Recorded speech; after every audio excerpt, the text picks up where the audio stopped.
Olá, eu me chamo Thali, eu sou mentora aqui na Laboratória e hoje eu vim aqui compartilhar um pouquinho com vocês de como funcionam as promises. Então, se você está interessado ou interessada em aprender o que é sincronia no JavaScript, o que são promises e como usar, hoje a gente vai dar os primeiros passos, tá bom?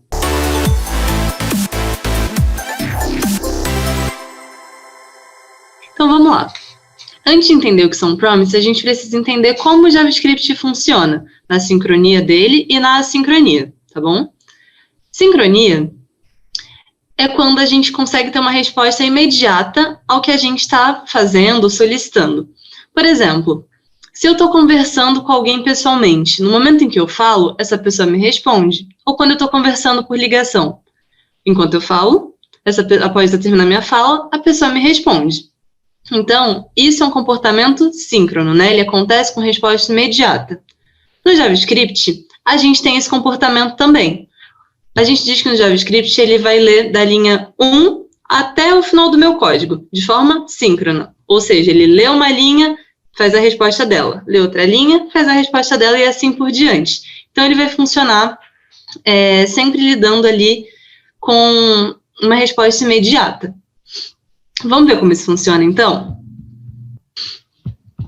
Então, a gente vai fazer uma função que vai ter como propósito dizer oi a partir do nome de alguém. Então, primeiro eu vou deixar aqui um console log de teste. Em seguida, console log dizendo olá para alguém. Eu ainda não sei o nome. Aqui na hora de chamar minha função, pode dizer, por exemplo, que vai dar oi para a Thali. O que ele vai fazer? Primeiro, ele vai dar o meu log do teste, e em seguida, ele vai dar o meu log do olá, Thali. Porque, como eu disse antes, o JavaScript está lendo linha por linha. E aí, quando eu falei da parte de erros, se eu coloco, por exemplo, algo que não está declarado, que não está definido, que ele não sabe identificar, ele vai me trazer o erro na hora. Vai dizer que o que eu estou tentando passar para ele não está definido, então ele já dispara meu erro e trava a minha aplicação. Tá bom?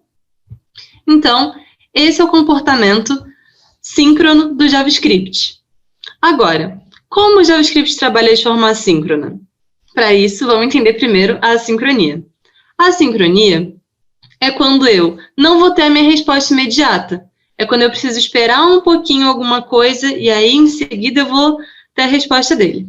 Por exemplo, quando eu estou trocando mensagem com alguém e essa pessoa não me responde na hora, a gente está tendo uma comunicação assíncrona. Ou então, deixa eu ver, quando eu mando um e-mail, o e-mail também está sendo assíncrono, porque eu mando e eu vou ter que esperar essa resposta vir até mim, né? Então, a sincronia ela vai funcionar de forma em que eu precise esperar a resposta da outra pessoa, né? Eu não vou ter na hora. Para isso, o JavaScript incorporou no ECMAScript 6 a funcionalidade das promises. Antes do ECMAScript 6, a gente já trabalhava com a sincronia no JavaScript, mas a gente tinha um probleminha, que era, para conseguir fazer algo assíncrono, a gente precisava criar vários callbacks. Então, acabava acontecendo algo que a gente conhece como callback hell, que era quando ficavam várias funções de callback encadeadas e ficava um código bem feio. Então, o JavaScript incorporou as promises. Então, as promises vão ser usadas, por exemplo, quando eu vou fazer alguma requisição assíncrona. Por exemplo, se eu preciso logar em uma rede social, eu primeiro preciso fazer conferir se os dados estão corretos, se meu e-mail está certo, se minha senha está certa. E aí, para isso, eu vou ter que ter uma resposta que ela é quase que imediata, mas nesse meio tempo que a gente não vê, ela está fazendo uma consulta no banco de dados, está fazendo uma validação. Então, nesse pequeno tempo que acontece ali entre o momento em que eu aperto o botão de entrar e eu logo na minha rede social, está acontecendo em milissegundos a conferência desses dados. E aí, quem faz isso, provavelmente, é uma promise, né, que está fazendo essa conferência.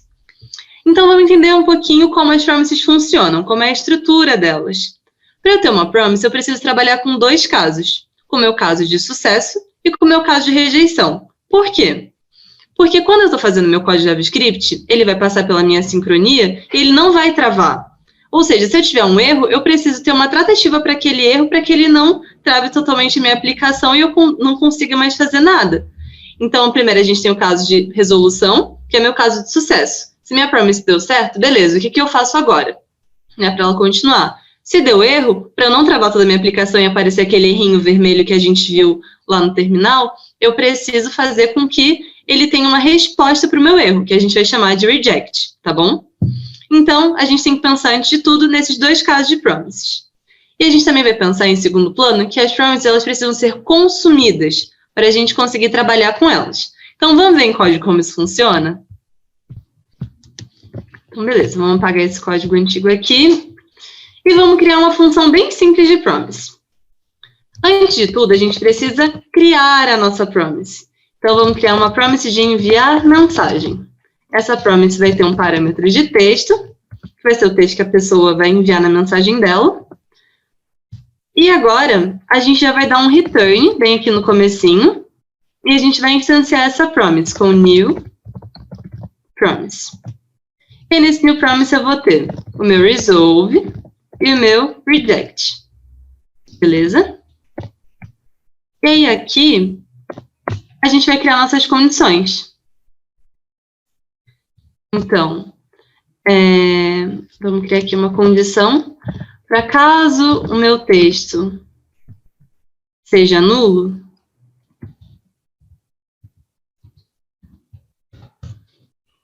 ele me retorne um erro.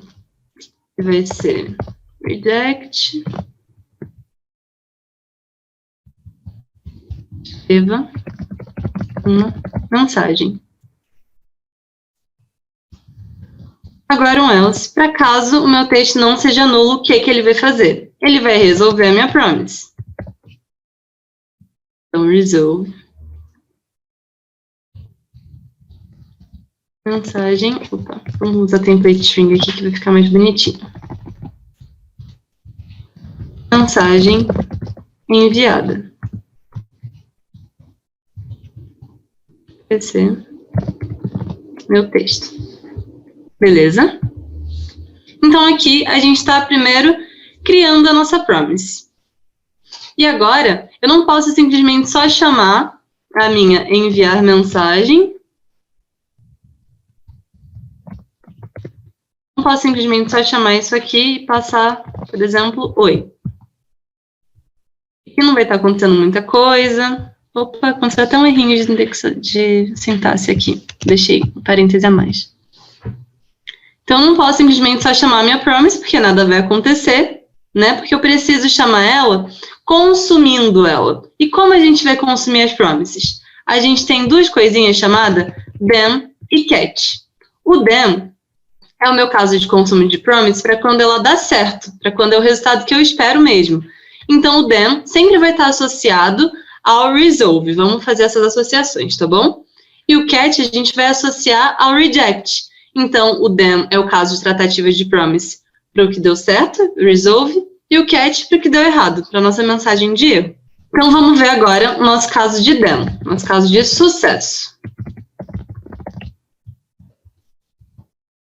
Aqui vou chamar minha enviar mensagem. Em seguida, chamar o meu ponto then.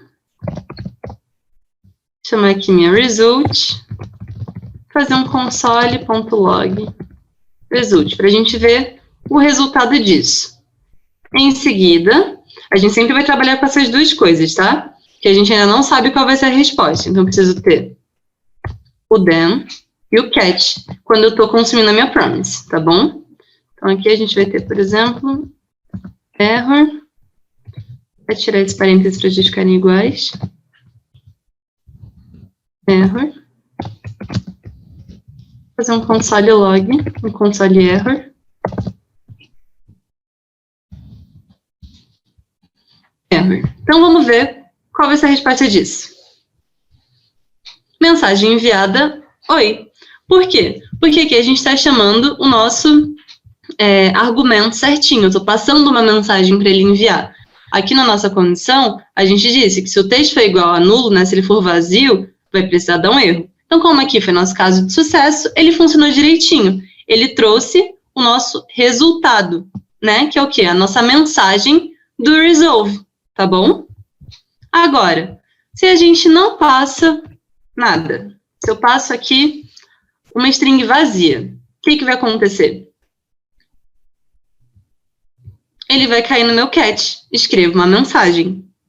Então, aqui a gente está trabalhando com esses dois cenários de promise. É um caso bem simples, mas ele é muito importante para vocês entenderem que para eu conseguir trabalhar com uma promise, primeiro, eu preciso criar ela, se eu não tiver ela ainda existente, né, se não for algo que eu tenho numa biblioteca, algo assim para consumir, e caso eu já tenha uma promise existente, para eu trabalhar com ela, eu preciso consumir ela corretamente, tá bom? Então, para consumir, vamos lembrar, a gente vai consumir com them e com catch, tá? Mas tem outra forma da gente consumir promises também, que vai ser através do async e await, tá bom?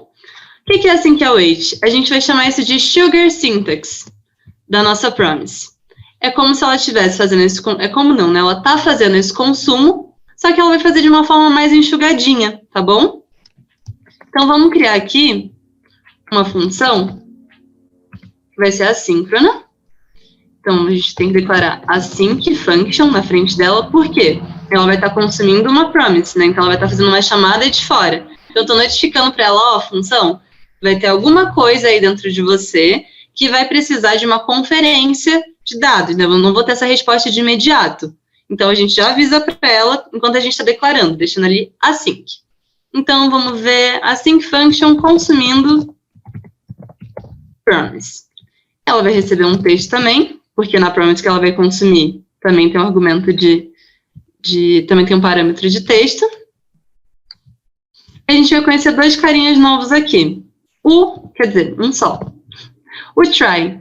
O try, ele, no literal, significa tentar. Então, a gente vai estar dizendo, olha, função assíncrona, você vai ter que consumir alguma coisa que é assíncrona. Então, primeiro você tenta, vê se tem sucesso. Tenta ver se ela vai ter sucesso. Se ela tiver, você vai executar o código. E aí, o caso de falha, a gente já conhece que é a palavrinha catch. Então, primeiro vamos abrir aqui um try. Vamos criar uma const chamada result, que vai conter a chamada da minha promise. Para a gente chamar uma promise dentro de uma função assíncrona, né? Porque já que é um processo todo assíncrono, a gente precisa chamar um carinha chamado await na frente. Então, o await vai ser quem vai notificar para o JavaScript que ali é onde está acontecendo a minha chamada assíncrona. Então, aqui eu digo, ó, JavaScript, faz a chamada da minha enviar mensagem. Texto. E aqui, o return do meu try vai ser a minha result. Ou pode ser response, enfim, que são só exemplos. Só que, o que foi que eu disse anteriormente? Que quando a gente trabalha com promise, a gente sempre precisa lidar com os dois cenários. Porque é uma promessa. Eu ainda não sei se essa promessa vai ser concluída ou se ela vai ter uma falha. Então, aqui nesse try, a gente está fazendo o nosso caso de sucesso. No catch, a gente vai tratar com o nosso caso de erro. Então, a gente vai passar aqui o catch, dar um parâmetro de erro para ele, e a resposta dele vai ser console log error, tá? Que vai ser o quê, novamente? A minha mensagenzinha que eu criei lá no reject, tá bom? Então, agora, vamos ver se funciona? Vamos chamar nossa função consumindo promise.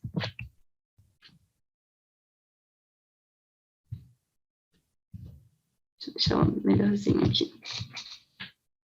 Vamos chamar ela sem nenhum argumento. Vamos ver o que acontece.